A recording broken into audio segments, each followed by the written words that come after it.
Okay, now before we can get into the Moeller technique, we have to talk about the most important element of playing the drums. Now believe it or not, it's actually how to hold the drumstick. I'm amazed at how many players, even professionals, have never got this simple concept correct. Now a perfect example is myself. I played drums for almost 10 years not knowing how to hold the sticks properly. This posed a huge problem. I had no rebound, no speed, and no control.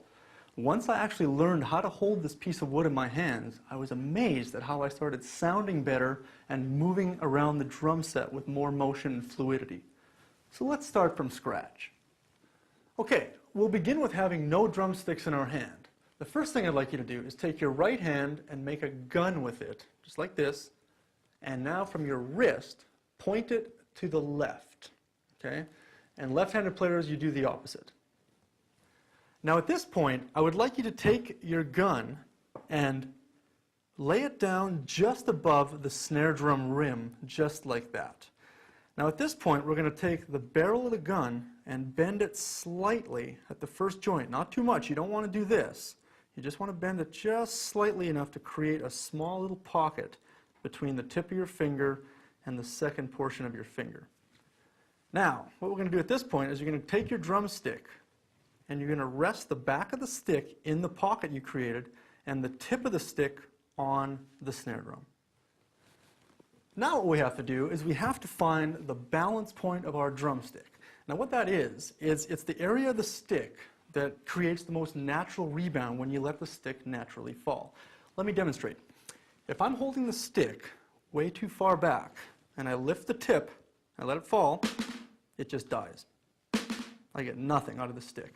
Now if I have my index finger too far forward and I drop the stick, it's a very weak, unconvincing rebound. If I'm way too far forward, the stick's just going to fall out of the back of my hand.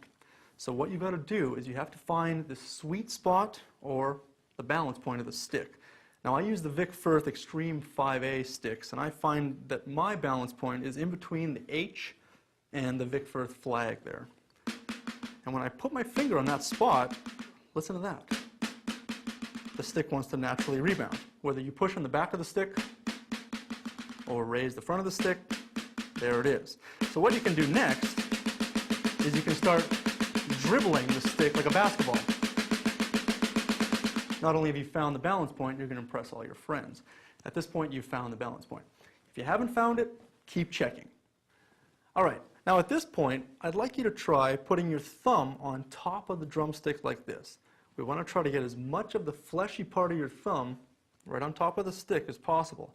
Not the tip of your thumb, not the curve of your thumb, not the sides of your thumb. You really want to build a nice stable fulcrum point between your thumb and your index finger.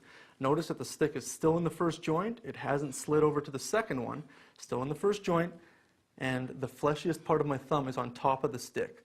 This is called the fulcrum point. Your back fingers are not touching the stick yet. That's okay, we're going to get to that. What I want you to do at this point is I want you to take your hand, turn it over so your palm is now facing the ground, just like that. Fingers still aren't touching the stick. Now, if I raise my hand up from this point, I want the back of the stick to come in contact with the soft, fleshy part of my hand. Okay? Don't do this. Even if you were taught to do this way, try option B. Okay? You might stick with option B in the long run. I know I did. So at this point, once the stick is in contact with the soft part of your hand there, I want you to take your fingers and gently wrap them around the stick. But not really wrapped. I just find that my fingertips are coming in contact with the drumstick. It's not this. It's this. Notice? No tension, always relaxed. So now at this point, I'm going to bring my hand back down to the snare drum, show you how this looks on the drum itself. Now that we've learned how to hold the stick in one hand, all you got to do is grab your other drumstick and match them up. Simply just look at your hands, make sure that everything looks exactly the same. You don't have to go through the whole process that we did earlier. You can if you want, but just simply look to make sure that the stick is exactly the same in your left hand as it in your right hand. This is called matched grip. Now for you traditional players out there, or for those drummers who are interested in tapping into this technique, no pun intended, we can also call this grip the conventional grip, the military grip, or the jazz grip. Call it what you want, it's all the same idea. Now this was a grip that I was accidentally introduced to. I remember going to one of my first grade teachers and saying, "Can you teach me some brush technique on the snare drum?" He grabbed his brushes, started playing in a traditional grip form. Looking over and seeing what he was doing, monkey see, monkey do, I grabbed my brushes, started playing the same way. That's how this all started. Now on that note, I had never learned how to play the traditional grip properly. I enjoyed it, I liked the way it looked, a lot of my favorite drummers were using it, so I decided to find a teacher who could help me refine this grip. Now although it's not my main grip, I'm mainly a matched grip player, I used it as an additional tool in my playing. I liked it for jazz and brushes because I like the subtleties of having my hand underneath the stick as opposed to on top of the stick. Okay, let's break down the traditional grip. Put my sticks away for a second here. Take your left hand, put it out just like you're going to shake somebody's hand.